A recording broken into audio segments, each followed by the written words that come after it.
La historia de mi casa. «¿Esta noche puedes dormir en el coche?», dijo Clara, con voz seca, extendiéndome una manta doblada, como si fuera un trofeo. La miré fijamente a la mano durante un buen rato antes de aceptar. No la manta, la ofensa, el momento. A sus espaldas las luces del comedor brillaban cálidas. Alguien reía, probablemente su padre. Todos estaban adentro con copas de vino tintineando la chimenea susurrando. Mi hijo estaba justo detrás de ella. Diego miraba al suelo como si lo hubiera traicionado. No dijo ni una palabra. 10 días antes había firmado la escritura de la casa. Le dije, es hora de que pase a tus manos. Ahora tienes una familia. Él me llamó generosa. Clara me dijo progresista. Esa noche brindaron por mí con sidra espumosa diciendo que siempre tendría un lugar allí. Eso fue antes de que los padres de Clara decidieran quedarse indefinidamente. De repente el espacio se acabó. De repente yo sobraba. Bajé del porche lentamente apretando la manta contra el pecho. No hice preguntas. No armé un escándalo. Ni siquiera pregunté dónde debía estacionar ahora que su nuevo todoterreno ocupaba ambos lugares en la entrada. La puerta del garaje chirrió al abrirse como si le molestara ser molestada. Me abrí paso entre cajas de mudanza a medio desempacar y una caminadora vieja despejando un rincón. Había una cama plegable, supongo que ahora era mía. El garaje apenas tenía aislamiento. Una ventana rota. Un montón de abrigos viejos. En una caja. Me acosté sin quitarme la ropa. No tenía sentido. Más tarde esa noche escuché la voz de Diego en el teléfono afuera. No, ella está bien. Dijo que no le importaba. Sí, los padres de Clara son mayores, tiene sentido. Estaba defendiéndolos, no a mí. Miré hacia las vigas siguiendo con la vista las vigas de madera que Carlos y yo instalamos juntos. Solía amar esta casa. Cada centímetro tenía una historia. Ahora eran solo paredes llenas de gente que no me veía. Me di la vuelta, me acurruqué en la manta y miré los estantes donde Clara había apilado sus toallas de papel de Costco, altas, llenas, intactas. No había cenado, pero mañana seguiría aquí y empezaría a recordar lo que había olvidado. Recuerdo la primera vez que Carlos y yo caminamos por el terreno vacío. Solo pasto, arcilla y cielo. Él señaló un roble y dijo, «Ahí va a mirar el porche». Me reí y le dije que ni siquiera teníamos planos. Él dijo que teníamos visión. 32 años después, todavía creía en esa visión, incluso después de que el cáncer se lo llevó, incluso después de que volví a mudarme para ayudar con los niños. Creía que esta casa estaba construida sobre algo más fuerte que madera y clavos. Pensé que la memoria importaba. Pensé que lo entenderían. Cuando Diego pidió ayuda, no lo dudé. Dijo que solo sería en papel. Transferir la escritura les daría acceso a mejores tasas de préstamo para una línea de crédito hipotecario. Temporal, mamá. Solo técnico. Asentí y confié en él. Ese fue mi error. Una semana después, el taller de Carlos desapareció. El que tenía sus cajones etiquetados a mano, su viejo radio, el banquito de madera con sus iniciales talladas. Clara dijo que lo convertirían en un cuarto flexible para los niños. No dije nada. Luego fueron los bancales del jardín, los que Carlos construyó con madera reciclada. Clara los reemplazó con un fogón y un juego de muebles de plástico que se desteñía bajo el sol. Después fue la pintura. Mi cuarto, nuestro cuarto, lo repintaron con un color que ella llamó polvo de abedul.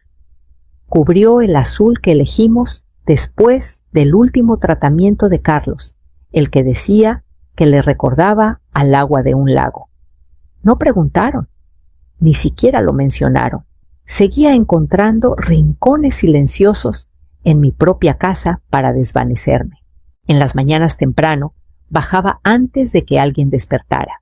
Me sentaba junto a la ventana, con un café viendo la luz extenderse sobre el pasto. Por un momento podía fingir que nada había cambiado. hacía espacio. Eso me decía a mí misma. Una buena madre hace espacio. Una buena abuela se adapta.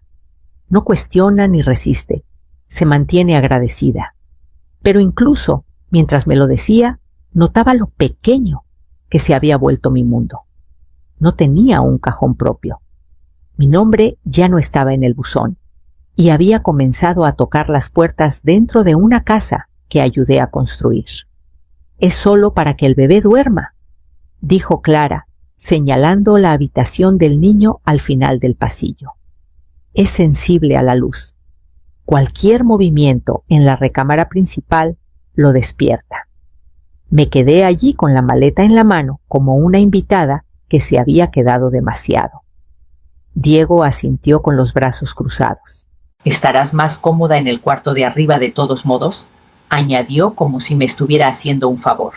Ese cuarto no tenía closet, no tenía cortinas.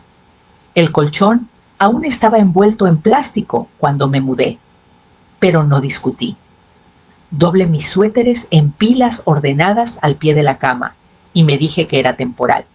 Eso siempre decía Diego solo hasta que las cosas se calmen. Dejaron de llamarme para la cena. Primero fue, «¿Estabas durmiendo?». No quisimos despertarte. Luego, no sabíamos si querías lo que pedimos. Con el tiempo comencé a calentar sopa en el microondas por las tardes cuando la cocina estaba vacía. Comía con las noticias a bajo volumen, apenas saboreando nada. Cuando los padres de Clara vinieron de visita un fin de semana, me preguntaron si tenía planes de visitar amigos. No los tenía, así que me mudé al garaje. No fue oficial, nadie me lo dijo. Pero la mirada que Clara me dio cuando entré a la cocina en bata fue suficiente. Su madre se había apoderado de mi antigua recámara. Su padre usaba el cuarto de huéspedes de arriba. Me hice pequeña. Encontré una cama plegable en un rincón del garaje junto a una pila de latas de pintura y un cochecito roto. Se suponía que sería por 2 noches. Se quedaron una semana, y cuando se fueron, nadie me pidió que volviera adentro. Me quedé en el garaje. No lo notaron. La cena se convirtió en algo que veía por la ventana. El tintineo de los cubiertos. Clara sirviendo vino. Risas que no reconocía. Me sentaba con las piernas cruzadas en mi cama plegable, con un plato de arroz recalentado y pollo pasado de cocción, el vapor empañando la única ventana rota. Diego salió una vez con un recipiente de plástico. «Sobraron cosas», dijo, dejándolo sin mirarme. Asentí, y me di cuenta de que el silencio entre nosotros se había vuelto más fuerte que cualquier discusión. La luz se cortó justo antes de medianoche, sin tormenta, sin aviso. Solo silencio y luego oscuridad. Busqué la linterna que guardaba bajo la cama, la encendí 2 veces y no pasó nada. Las pilas habían desaparecido, probablemente tomadas por alguien para el columpio del bebé o el control de la cocina. Me envolví más en mi abrigo y tanteé la caja junto a mí. Mis dedos encontraron un pequeño cilindro de metal, el termo viejo de Carlos. No lo había usado en años, pero lo guardaba escondido como tantas cosas que ya no tenían lugar. Todavía había un poco de café instantáneo en la lata. Herví agua usando la estufa de campamento que Clara no sabía que tenía en el garaje. No quería la ayuda de nadie esa noche. La llama titilaba baja, proyectando sombras en el suelo de cemento. Me senté allí, con las piernas cruzadas, la vela encendida a mi lado y el termo de Carlos en mi regazo. Tomé un sorbo lento, amargo, familiar, extrañamente reconfortante. «Si desaparezco mañana», dije en voz alta, «alguien en esa casa siquiera lo notaría». Las palabras flotaron en el aire más tiempo del que esperaba. Miré la vela hasta que mis ojos se nublaron. Esa casa nuestra, casa estaba llena de mis huellas. La puerta del closet que Carlos colgó torcida y nunca arregló. El sendero del jardín que puse piedra por piedra. Las iniciales que tallamos en el porche trasero cuando Diego tenía 10 años. Y ahora nada de eso me pertenecía. No realmente. No según ellos. Pero yo sabía más. Había detalles que Clara no conocía. Cosas que Carlos y yo nunca compartimos con ella. Abrí la pequeña caja de metal que guardaba bajo la cama, saqué mis viejos registros en papel, sobres desvaídos, contratos originales, la escritura, la que debía presentar después de la transferencia temporal. El nombre de Carlos seguía allí. El mío también. Mis manos dejaron de temblar. A la mañana siguiente, hice una sola llamada a Javier Ortiz, el viejo socio de negocios de Carlos. No había hablado con él desde el funeral, pero recordé lo que Carlos siempre decía sobre Javier. Es el tipo de hombre al que llamas cuando alguien intenta quitarte lo que es tuyo. Javier Ortiz no había cambiado mucho. Un poco más encorvado, las gafas más gruesas, pero con la misma calma deliberada en la voz. Nos encontramos en una mesa en un rincón tranquilo del Café La Estrella en Querétaro, el tipo de lugar que sirve café lo suficientemente fuerte como para hacerte pensar con claridad, incluso cuando no quieres. Deslicé el sobre de Manila por la mesa. Lo abrió con cuidado, ajustó sus gafas y comenzó a revisar los papeles. Lo observé trabajar con manos firmes, los labios apretados. No lo había visto desde el memorial de Carlos. Me había enviado flores con una nota escrita a mano. Lo que necesites solo pide. Hoy estaba pidiendo. Cuando llegó a la escritura, hizo una pausa. Golpeó el borde del papel con su pluma. Inés dijo, «Esto nunca se finalizó». Asentí. Carlos y yo lo firmamos, pero nunca presenté la renuncia de propiedad. Nos distrajimos, él estaba enfermo. Luego me encogí de hombros. Diego dijo que lo manejaría cuando fuera el momento adecuado. Javier se recostó estudiándome. Técnicamente esta casa sigue bajo tenencia conjunta, con derecho de supervivencia. Tú y Carlos eran dueños. Cuando él falleció, esa propiedad pasó completamente a ti. ¿Y la transferencia a Diego? Pregunté. Negó con la cabeza. No hay ninguna escritura registrada. Puede que haya usado estos papeles para el banco, tal vez presentó documentos falsos o parciales para asegurar el refinanciamiento. Pero legalmente, él nunca fue dueño de la casa. Tú lo eres. Me quedé quieta un momento, dejando que eso se asentara. Javier puso los papeles de nuevo en el sobre y lo deslizó hacia mí. Tienes ventaja. Mucha más de la que ellos creen. Envolví mis manos alrededor de mi taza de café y miré el vapor que subía. Durante semanas me habían tratado como una invitada en mi propio hogar, no menos que una invitada. A las invitadas les ofrecen sillas, comida, calor. Yo tenía pisos fríos y puertas cerradas, pero aquí en estas páginas había algo real. Mi nombre, aún intacto, no había regalado nada. No realmente, solo asumieron que sí. Y esa suposición estaba a punto de costarles caro. Debería haberlo dejado así. Encontrar mi nombre aún en la escritura debería haber sido suficiente. Prueba. Una línea de tinta que decía «Nunca fuiste borrada». Pero algo en mí no podía dejar de levantar piedras. Tal vez era el silencio. Tal vez era la forma en que Clara seguía sonriendo con los dientes y no con los ojos. Javier me llamó 2 días después. Revisé los registros del refinanciamiento, dijo. Será mejor que te sientes. Nos encontramos de nuevo, esta vez en su oficina más pequeña de lo que recordaba, con paredes llenas de archivadores y carpetas de casos viejos. Sacó una carpeta de un cajón y la desplegó. Diego había sacado un préstamo privado contra la casa el año pasado. No a través de un banco, sino con un prestamista de terceros que se especializaba en vender propiedades en dificultades. Los documentos mencionaban al padre de Clara como solicitante secundario, no a mí, no a Carlos. Ni siquiera a Diego técnicamente. Había notas sobre plazos proyectados, cierre objetivo en 90 días y una línea particularmente dura al final de un memorando. El ocupante debe ser desalojado antes de la venta. Lo leí 2 veces, luego otra vez. Ocupante, susurré. Esa era yo. Javier asintió con seriedad. No quería decírtelo hasta que la venta estuviera lo suficientemente avanzada como para que fuera un hecho consumado. Supongo que planeaban dejarte vivir en el garaje hasta que los papeles estuvieran listos. Luego lo llamarían un accidente, una confusión. Mis manos se apretaron en mi regazo. Entonces no era solo por el espacio o el ruido. Nunca fue por el bebé. Siempre fue por la casa, dijo Javier. Todo encajó entonces, las renovaciones repentinas, la urgencia de Clara, por repintar el impulso de modernizar. No estaban construyendo un hogar. Estaban preparando una venta. No me estaban descuidando.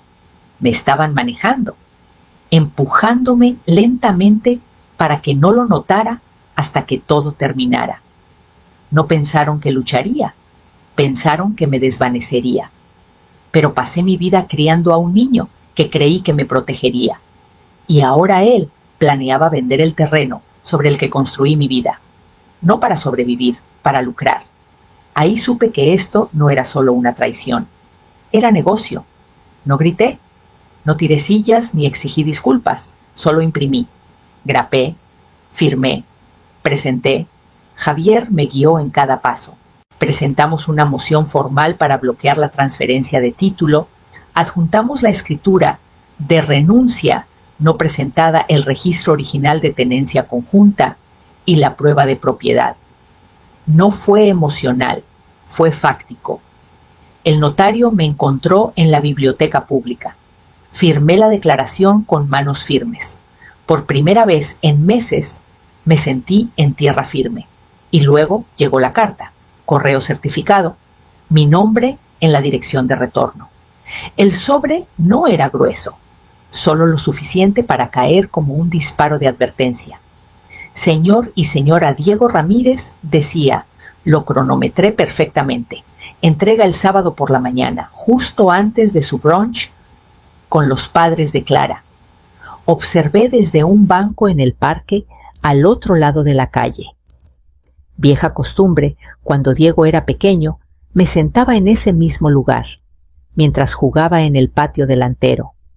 Ahora veía a un hombre adulto fingir que nada estaba mal, hasta que Clara abrió la puerta y tomó el sobre del cartero. Vi su sonrisa desvanecerse. Su boca se movió haciendo una pregunta. Diego le quitó el sobre de la mano y lo volteó. Luego levantó la vista y escaneó la calle. No me vio. No podría haberlo hecho. Llevaba la gorra vieja de pesca de Carlos y estaba sentada bajo un árbol con un libro de bolsillo en el regazo. No escondida, solo cansada de ser encontrada. Nunca escuché lo que se dijo adentro, pero no necesitaba hacerlo.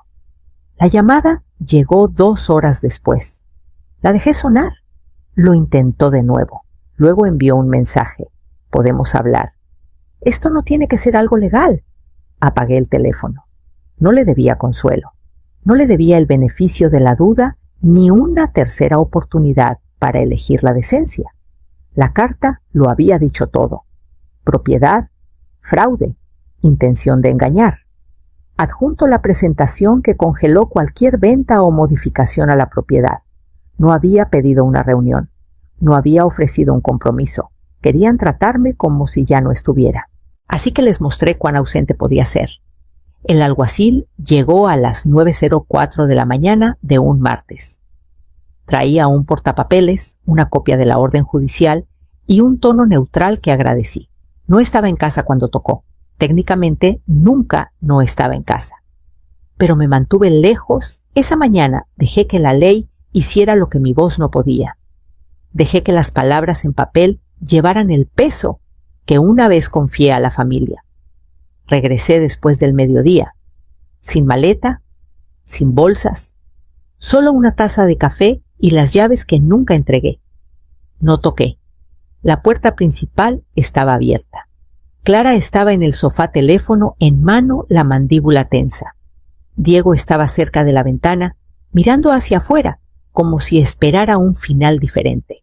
Entré al comedor y puse mi café en la mesa baja que Carlos y yo construimos el verano antes de que Diego cumpliera 5 años. Los bordes aún tenían marcas leves de cuando la usaba como pista de carreras. Clara se levantó rápidamente.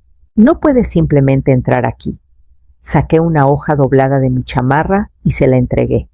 Esto es una lista de todo lo que estaba en el garaje, dije con calma.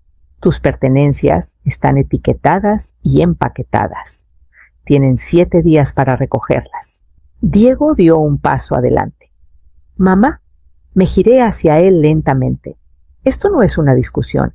Abrió la boca. La cerró. Lo vi mirar alrededor, realmente mirar por primera vez en mucho tiempo. A las paredes que pinté, las fotos que colgué, el comedor que Carlos restauró después de su última cirugía. Clara arrugó ligeramente el papel en su mano. No tenemos a dónde ir. Eso no es cierto, dije. Solo no quieren ir a un lugar que no le pertenezca ya a alguien más. Pasé junto a ambos con el café aún tibio y me dirigí por el pasillo hacia mi antigua recámara. La pintura seguía siendo del color equivocado, pero la luz que entraba por la ventana no había cambiado. Abrí el closet y vi mis suéteres aún apilados en el estante, todavía doblados como si hubieran estado esperando. Esa noche dormí en una cama de verdad y cerré la puerta principal desde adentro. Diego llamó 2 veces la mañana siguiente, luego otra vez por la tarde. No contesté. Para la noche bloqueé el número. El primer correo llegó del padre de Clara. Tono pulido, falsa preocupación. Estamos todos sorprendidos por esta escalada. Tal vez es hora de involucrar a un abogado. Lo reenvié a mi abogado. Javier respondió antes del almuerzo. Incluyó copias escaneadas de la transferencia incompleta, resaltó inconsistencias y la nota que el padre de Clara había firmado en el membrete del desarrollador, ofreciendo agilizar el cierre una vez que la ocupante mayor se retire. No volví a saber de él. Así el ruido cesó. No más golpes, no más susurros. La casa quedó en silencio durante días. Di largos paseos, dormí hasta tarde, dejé las puertas abiertas. El aire dentro comenzó a oler de nuevo a madera y cítricos. No a perfume, no a privilegio, pero no me quedé. Reclamé lo que era mío, pero no necesitaba conservarlo. En cambio, doné mi parte de la casa, mi mitad legal, a un albergue local para mujeres, una organización discreta que ayuda a madres en transición. Me reuní con la directora, le mostré la casa, le dije cuál cajón de la cocina siempre se atascaba y qué interruptor de luz no conectaba nada. Le conté la historia. Ella prometió asegurarse de que tuviera un futuro. Luego, empacé una maleta y salí por la puerta principal, no porque tuviera que hacerlo, sino porque quise. La casita junto al lago pertenecía a una vieja amiga que se mudaba a Sonora. Modesta, 2 recámaras, un jardín atrás, una cocina que se abría al agua. La compré con efectivo y firmé la escritura a mi nombre. 5 firmantes, sin segundas oportunidades.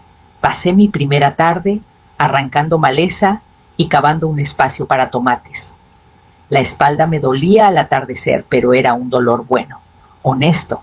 Esa noche preparé pasta, me serví una copa de vino tinto y comí con las ventanas abiertas. Nada era lujoso, no necesitaba que lo fuera. No escuché una sola voz que no reconociera y dormí hasta la mañana sin despertarme ni una vez. Las mañanas son tranquilas ahora, no pesadas ni vacías, solo tranquilas en los lugares correctos. La clase de tranquilidad que eliges.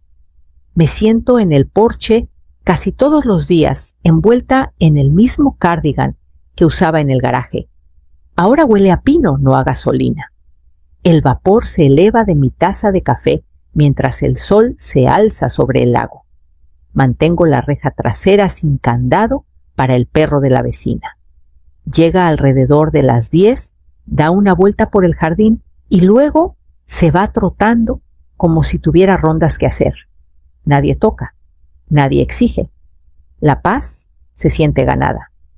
Ayer apareció un sobre sencillo en mi buzón, sin dirección de retorno, solo mi nombre escrito en cursiva cuidadosa que no reconocí. Dentro había una sola tarjeta, en blanco por fuera. El mensaje dentro decía: nunca pensé que pelearías, pero respeto que lo hayas hecho. Eso fue todo. Sin firma, sin disculpa. Solo esas dos frases, como si alguien las hubiera escrito y borrado su nombre antes de sellar el sobre. La leí 2 veces. Luego la doblé por la mitad y entré. Encendí la chimenea, aunque hacía demasiado calor para una. Arrojé la tarjeta a las llamas. Se encendió brevemente el papel fino. Se enrolló como hojas secas y luego desapareció. No sentí enojo. No sentí satisfacción. Sobre todo me sentí intacta. Lo que sea que Clara pensó que estaba ofreciendo no era para mí. El respeto no es algo que entregas después de que el daño está hecho. Es algo que demuestras mientras la puerta aún está abierta. Volví al porche con una segunda taza de café y me senté de nuevo, viendo la luz extenderse por el lago. Me tomó todo este tiempo entender que algunas batallas no necesitan ser ruidosas. A veces el mensaje más claro es no dar ningún mensaje. Vivo sola ahora y no estoy sola. Como cuando tengo hambre. Planto cuando hay sol. Duermo toda la noche. No soy una invitada. No soy una carga. No soy temporal. Estoy en casa.